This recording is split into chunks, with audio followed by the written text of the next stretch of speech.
খরিদ্দার দোকানে আসছেন, স্বাভাবিক নিয়মেই চা নাস্তা খেয়ে চলে যাচ্ছেন। বিক্রেতাও স্বাচ্ছন্দ্যে সবকিছু পরিবেশন করছেন। দেখে বোঝার উপায় নেই দোকানি ও তার ছেলে কানে শুনতে ও মুখে বলতে পারেন না।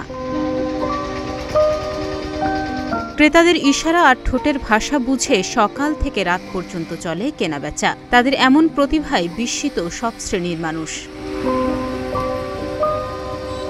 ঠাকুরগাঁও সদর উপজেলার রহিমানপুর ইউনিয়নের বাসিন্দা মোহাম্মদ হাবিব।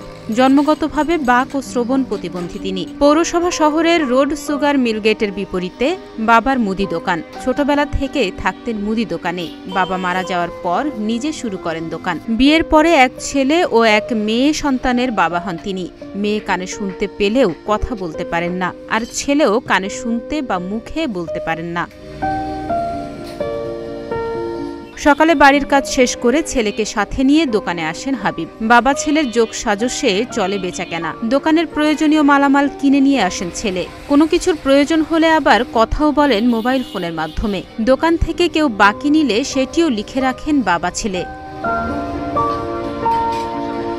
স্থানীয় বাসিন্দারা জানায় বাবা ছেলে দুজনই ইশারায় বলা ক্রেতাদের ভাষা বুঝে ফেলেন। লাল চা, দুধ চা নাকি পান সবই বুঝেন ইশারায়। তাদের মতো অনেক প্রতিবন্ধী অন্যের কাছে হাত পেতে চললেও তারা হয়ে উঠেছেন ভিন্ন। আমার বড় ছিল কথা বলতে পারে না, আমার নাতিও কথা বলতে পারে না। শুধু বাড়ির চার দোকানদার নিয়ে নির্ভর চল্লিশ সংসার থাকে।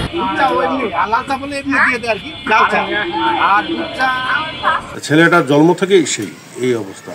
তারপর ছেলেটা আবার যাই হোক ওইভাবে বিয়ে দিল। বিয়ে দেওয়ার পরে সে বিয়ে করলো। বিয়ে দেওয়ার পরে ওর একটা বাচ্চা হলো। ওই বাচ্চাটাও তার বাবা হলো। হ্যাঁ, এখন মেয়েটা যে আছে, মেয়েটাও এখনো শিওর না যে কথা বলতে পারবে কি পারবে না। অনেক সময় কানে শুনে, অনেক সময় শুনে না। হাবিবের স্ত্রী আফরোজা আক্তার বলেন, স্বামী ও ছেলে প্রতিবন্ধী ভাতা পেলেও মেয়ে পায় না। সরকার ও বিত্তবানদের সহযোগিতা চান তিনি। আমার বড় বসু কথা বলতে পারেন না, প্রতিবন্ধী। ওর ছেলেটাও কথা বলতে পারেন না, ওর মেয়েটাও কথা বলতে পারতেছে। ওরা তিন ভাইয়ের দুই ভাই প্রতিবন্ধী। আবার হাবিবের যে বিয়ে হয়েছে, বিয়ে হওয়ার পর যে বাচ্চা দুটো হয়েছে, একটা ছেলে একটা মেয়ে, বাচ্চা দুটোও কথা বলতে পারে না, কানেও শুনে না। আপনারা যদি সবাই সহযোগিতা করেন, সহযোগিতা, তাহলে ওনাদের পরিবারটা আর কি ভালোভাবে চলবে। এইটাই টাকার অভাবে চিকিৎসা করতে পারতেছে না। আপনারা সবাই একটু এগিয়ে আসবেন। সরকারের পৃষ্ঠপোষকতা ও বিত্তবানরা এগিয়ে আসলে হাবিবের পরিবারে সচ্ছলতা ফিরে আসবে, এমনটাই প্রত্যাশা স্থানীয়দের। ডেস্ক রিপোর্ট, প্রতিদিনের বাংলাদেশ।